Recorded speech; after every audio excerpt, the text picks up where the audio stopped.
দেখতে পাচ্ছেন কাবাতুল মোশাররফের গিলাফ, এর পাশেই রয়েছে কাবা শরীফের চাবি।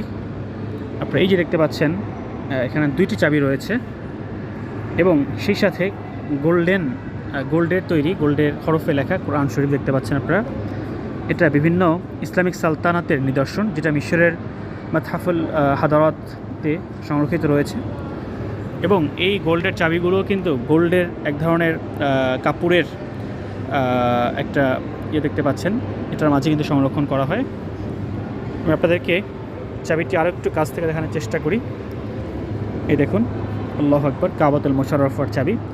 এই চাবি দিয়ে কিন্তু কাবাতুল মোশাররফ খোলা হয়েছে যুগের পর যুগ, যেটা বর্তমানে নতুন তালা এবং চাবি সংরক্ষণ, তালা ও চাবি সংশোধন করার কারণে যেটা এখন মিশরের মিউজিয়ামে এনে রাখা হয়েছে। দেখতে পাচ্ছেন দ্য কি অফ কাবা।